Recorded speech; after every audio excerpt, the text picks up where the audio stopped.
So I've held off on buying an EP-133 since it released because I just didn't think it offered much different from what I already owned. But after the last few updates, I think that's changed, so I finally caved and bought one. And this just arrived, I opened it up, and today we're gonna see if I can make a beat on it without ever having used it before and without reading the manual. Let's get into it. We're gonna plug right into the computer.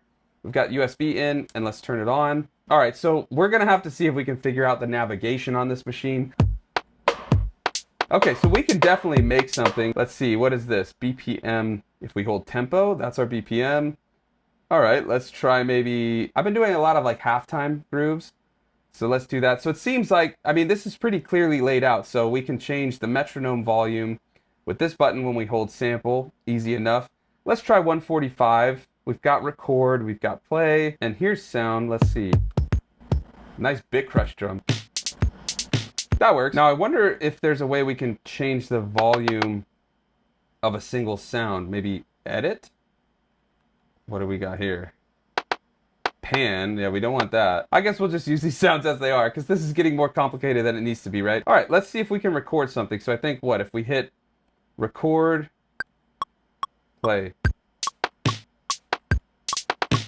Oh, that's actually pretty cool. But that's only one bar, so we need to change the bar. Maybe that's our bar. Let's see if that... Okay, so that is our bar, but it didn't duplicate. I'll tell you what. Let's go in...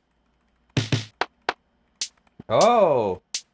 These are the steps. Can we erase like a single note there? That worked. Can we just clear pattern? Yeah, there we go. Let's delete the pattern. Okay, so if we hold this, we can delete the whole pattern. Now let's start over.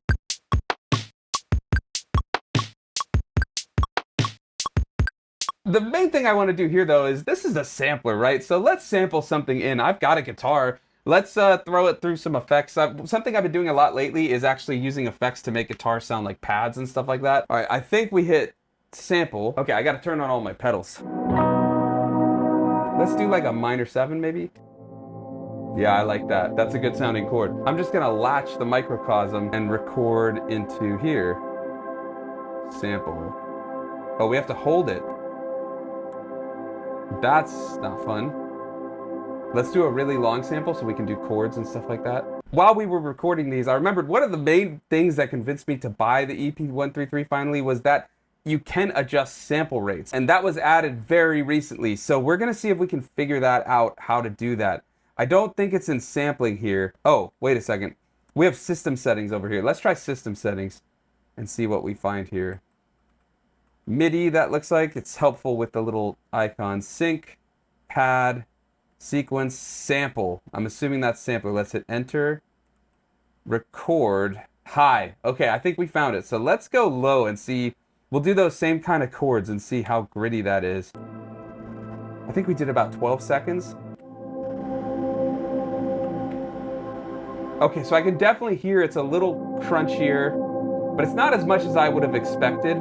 Going from low or going from high to low. Like if you sample in this in the KO.33, that thing will be gritty. I was hoping it'd be a little grittier, and maybe it is, and I'm just not hearing it through headphones. And I do apologize if you're hearing this air conditioner. I'll try to get out all of the sound with voice isolation on the mic, but man, it is really hot today, so we're just gonna roll with it. We do need one more sound. I want like a higher lead. So let's see, we were playing well, this is baritone, so it's not D, but E.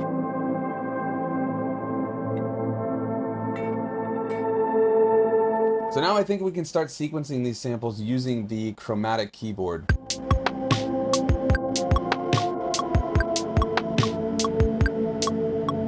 This one, I want to drop the pitch. Trim sound.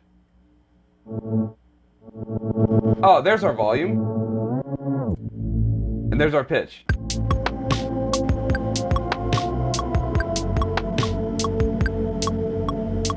I gotta remember how we changed the, was it here, the pitch?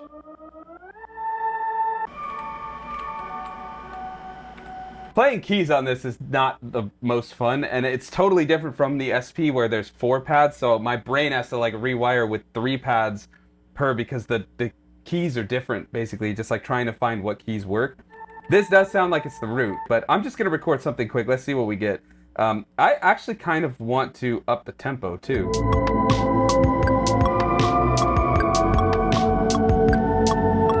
We're gonna change a couple things. So sound, amp is our gain basically. Let's up this one. Okay, let's get back to that drum, because now we know if we hit sound.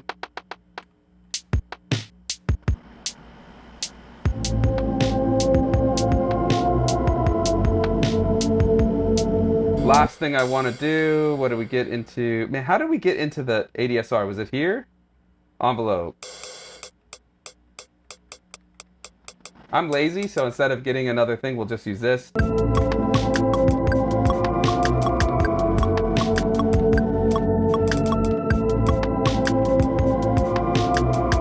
Starting to get a feel for where we're going with all of this. But we got a problem though. That pad is not starting on the 1, so we actually need to go. Oh, we're gonna have to see if this fixes it.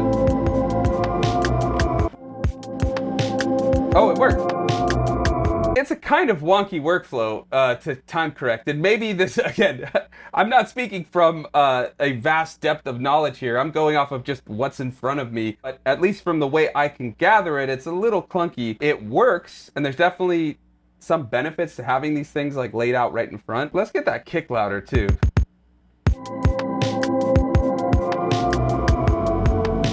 Everything's better when the kick is louder. Okay, so I think we've got a loop that I'm pretty happy with. Now where we would go from here, I have no idea. That's where I want to go next. So all in all, first impressions, I actually really like this machine. I like the low sample rates that they added. I love USB audio. I think there's some things on here that I do actually find unique to it. I find its workflow is nicely laid out to figure things out without having to go to a resource or a manual. But I like making this kind of first impressions video where it's like, what is this box like when you just open it up? Can you just start creating on it? Because the less you have to look at all sorts of instructions and dive through menus, the better in my opinion. So that's always the test. I think it passed the test just barely because there's more I want to do. But again, this is just my own experience. So to go from here, I definitely want to get more into effects, the performance effects on top. There's, I think, a lot more sound design we can get into too, but it is really fun. It's quick. I held off on this for so long thinking, oh, the P-033 does the things I want. The P6, the SP, like they all do that. But there is something here that I really enjoy, this workflow. And that's what I love. Every sampler has its own workflow, its own quirks, its own benefits. And I don't know if I found the many benefits of this yet, besides that I found it really fun and I want to learn more with it. And I like that because if it makes me inquisitive, if it makes me have a desire to learn, that means I'm going to use it a lot. So let's see where we get with it. Let me know in the comments if you use the EP-133, if there's something I should check out about it, or if there's things that I just completely missed and you're screaming at the screen like, just hit this button combo. But that's going to do it today. If you want to see more of opening a sampler and seeing where it gets, check out this playlist next. Thanks for watching, and I'll see you over there.